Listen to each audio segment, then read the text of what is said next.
berikutnya, yang ini sudah saya terangkan tadi, ayat yang nggak beres tentang zina bebas itu. Ya. Jadi sudah tidak saya ceritakan, ya. Zina menurut Yohanes pasal 8 1 sampai 11 zina bebas. Ya. Intinya berbuat zina bebas, tidak dihukum apa-apa, kan itu, ya? Itu. Kemudian panah di bawahnya itu. Nah sekarang bandingkan dengan Alkitab tersebut ini. Kitab Imamat pasal 20 ayat 10. Laki-laki yang berzina dan perempuan yang berzina, keduanya harus dihukum mati. Itu di sini. Nah, makanya saya sebutkan kita jaganya apa? Kalau lembaran ini dibaca oleh orang Kristen, silahkan buka. Saudara, ada seorang ustadz yang bernama Ustadz Ahmad Fadil Taslim yang membuat satu pernyataan yang bagi saya pernyataan itu adalah pernyataan yang asal mangap, pernyataan yang bodoh, pernyataan yang menunjukkan atau mengindikasikan bahwa dia tidak tahu apa yang dia bicarakan. Dia mengatakan bahwa Yesus itu salah, Yesus itu nggak benar karena membebaskan pejinah. Pejinah bebas, berarti jinah bebas. Dia mengutip Injil Yohanes pasal 8 ayat 1 sampai dengan yang ke-11, di mana diceritakan di sana orang-orang Yahudi membawa seorang perempuan yang ketangkap berbuat zina kepada Yesus. Lalu mereka berkata, menurut hukum Taurat Yahudi, orang ini harus dilempari batu sampai mati. Dan Yesus kemudian berkata kepada mereka, siapa di antara kalian yang tidak pernah berbuat dosa, silakan dia yang pertama kali untuk melempari perempuan ini dengan batu. Alhasil, tidak satu pun di antara mereka yang melempari perempuan itu. Malah pergi satu persatu, mulai dari yang umurnya paling tua sampai kepada yang paling muda. Tinggallah Yesus seorang diri dengan wanita itu. Lalu Yesus berkata, aku pun tidak menghukum engkau. Pergilah, jangan berbuat dosa lagi. Menurut Ahmad Taslim ini salah. Lalu dia merujuk pada Imamat pasal 20 ayat yang ke-10. Dikatakan di sana, bila seorang laki-laki berzina dengan istri orang lain, yakni berzina dengan istri sesamanya manusia, pastilah keduanya dihukum mati, baik laki-laki maupun perempuan yang berzina itu. Dia berkata, di sini dikatakan harus dihukum mati. Tapi Yesus membebaskan perempuan yang ketangkap berzina itu. Yesus salah di sini. Yang Anda tidak tahu, Pak Ustadz, yang Anda tidak paham, dan itulah ignorance Anda, bahwa apa yang dikisahkan dalam Injil Yohanes yang Anda rujuk itu, jikalau itu adalah peradilan, maka itu adalah peradilan yang tidak adil. Peradilan yang tidak fair. Mengapa saya katakan demikian? Karena yang dibawa hanya wanita. Yang lakinya di mana? Untuk mengambil keputusan dengan adil, sebelum mengeksekusi mereka mati, sesuai hukum Taurat, maka hadirkan juga yang lakinya. Tidak boleh dong hanya bawa perempuan saja.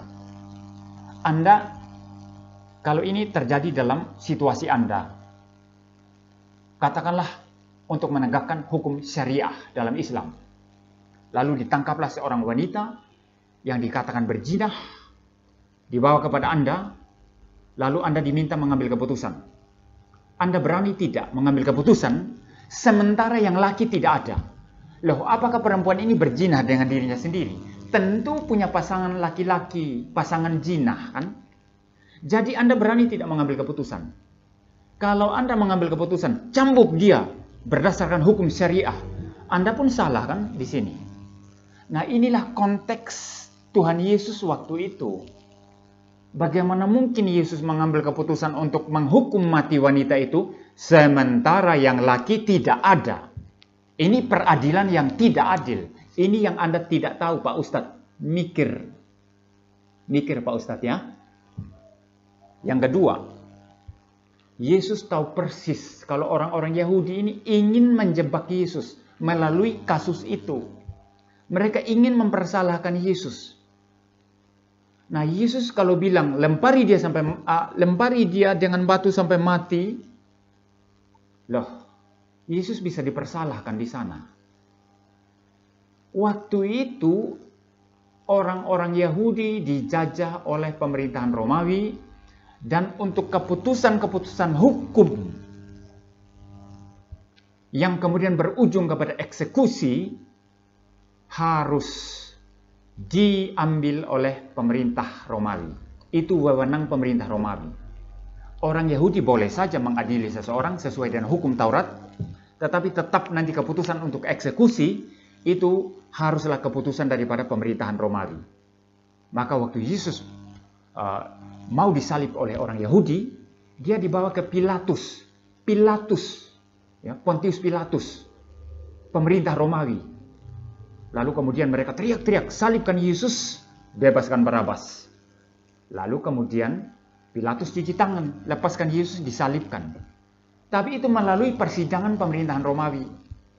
Jadi kalau Yesus bilang, lempari dia dengan batu sampai mati sesuai dengan hukum Taurat, maka salah di sini Yesus. Dia akan dibawa ke pemerintahan Romawi dan dia akan dipersalahkan di sana. Dan senanglah orang-orang Yahudi yang benci sama Yesus karena mereka memang mau menjebak Tuhan Yesus. Tuhan Yesus tahu ini, maka dia tidak melibatkan diri di dalam jebakan orang Yahudi. Itu sebab dia berkata, siapa di antara kalian yang tidak pernah berbuat dosa, silakan lempari perempuan ini dengan batu. Tetapi mereka tidak berani. Di sini kedok mereka, motif mereka yang busuk dibongkar oleh Yesus. Nah, ini mirip Pak Ustadz ya, kalau dalam konteks kita, Anda ini Ustadz Kristolog, abal-abal ini kan sering serang Alkitab, sering serang doktrin-doktrin Kristen, sering serang iman Kristen. Tapi kami kemudian terus membongkar kedok-kedok Anda kan, motif-motif Anda seperti apa, serangan-serangan Anda semua kan dimentahkan semua. Seperti itu, seperti ini. Saya sedang mentahkan serangan Anda ini yang tidak beralasan. Argumentasi Anda itu yang ngawur, ya, yang asal mangap. Seperti itu. Demikianlah Yesus bongkar kedok mereka.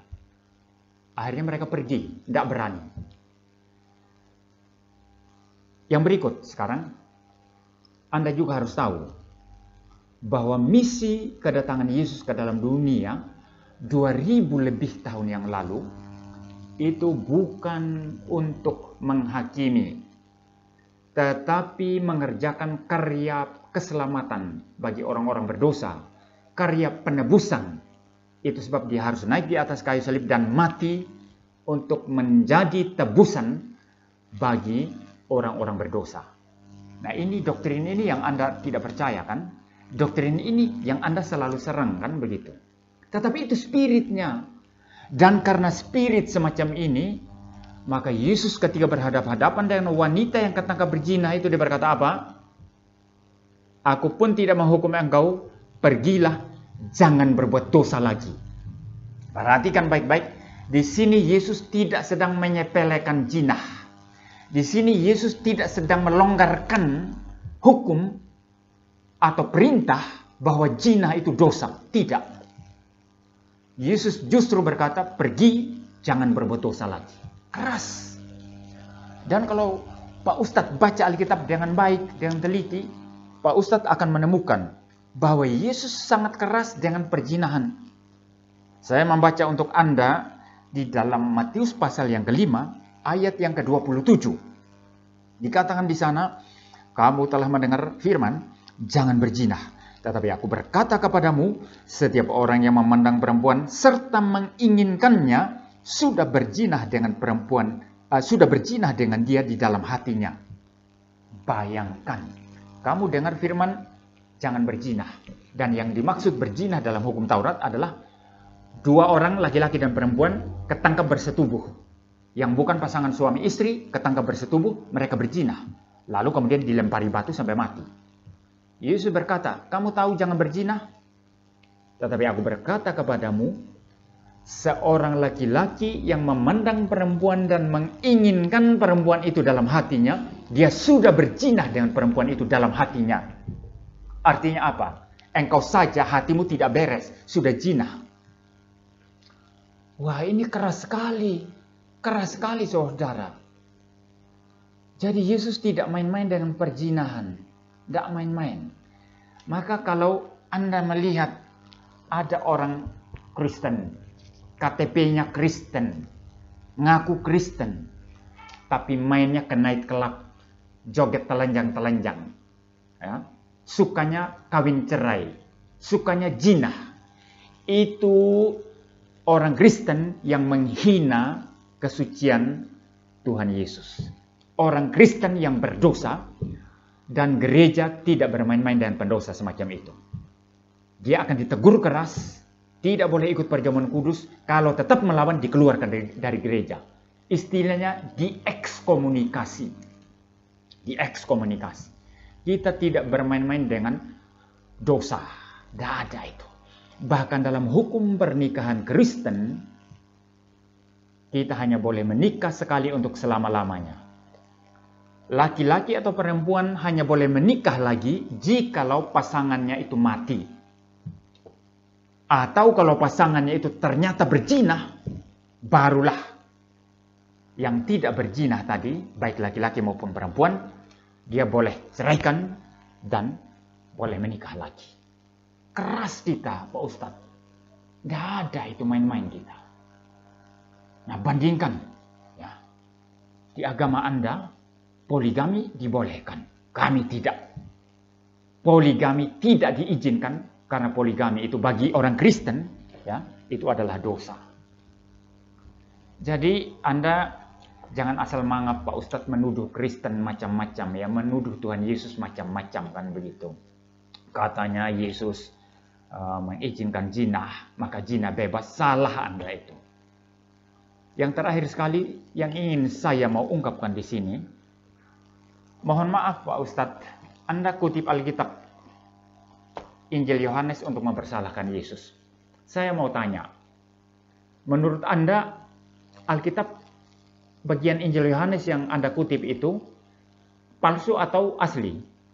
Soalnya kan kalian ustadz-ustadz kristolog abal-abal ini kan sering berkata Alkitab itu penuh dengan kepalsuan. Sudah tidak asli lagi, berubah terus, banyak editannya. Nah, saya mau tanya, bagian Injil Yohanes yang Pak Ustadz kutip tadi itu editan bagian yang palsu, bagian yang sudah diubah, atau bagaimana? Coba jawab Pak Ustadz. Kalau itu bagian yang palsu, lah Anda berarti merujuk kepada Alkitab yang palsu. Merujuk kepada ayat-ayat Alkitab yang palsu. Kalau begitu argumentasi Anda dibangun di atas dasar rujukan yang palsu. Coba mikir Pak Ustadz. Argumentasi Anda palsu berarti. Atau kalau Anda katakan itu bagian yang asli. Saya akan tanya kepada Anda. Kok tahu itu asli dari mana? Coba tunjukkan kepada saya data secara lengkap semua, ya. Catat secara lengkap dari Kejadian sampai Wahyu. Mana yang asli, mana yang palsu. Coba berikan kepada saya. Nah, kalau Anda katakan itu bagian yang asli, maka saya rujuk. Loh, kalau itu asli, maka saudara rujuk. Itu asli firman Tuhan. Mengapa saudara justru mempersalahkan Yesus yang dinyatakan di dalam bagian yang asli itu? Serba salah Anda di sini, Pak Ustadz. Anda bilang itu palsu, Anda salah karena Anda mengutip bagian yang palsu untuk mendukung argumentasi Anda. Berarti argumentasi Anda palsu. Kedua, kalau Anda itu bagian yang benar, mengapa saudara serang Yesus yang dinyatakan oleh bagian Alkitab yang benar, yang sungguh-sungguh firman Tuhan? Serba salah Anda di sini. Mungkin Anda tidak paham ini karena saya tahu ada banyak ustadz, ya, yang sebetulnya pengetahuannya itu cetek, ya. Ini ustadz-ustadz kristolog yang pengetahuannya cetek, ya. Nol terhadap Alkitab, terhadap teologi Kristen, terhadap iman Kristen, tapi sibuk sana-sini menyerang iman Kristen. Nah, saya tidak yakin kalau Anda mengerti argumentasi saya yang terakhir ini. Kalau tidak ngerti pun, saya paham Pak Ustadz. Saya tahu tingkat kecerdasan Anda seperti apa. Ya, itu saja yang saya mau sampaikan di sini. Maka pesan saya Pak Ustadz yang terakhir sekali, mikir. Ini saya mengutip Cak Lontong, ya. Mikir Pak Ustadz, mikir.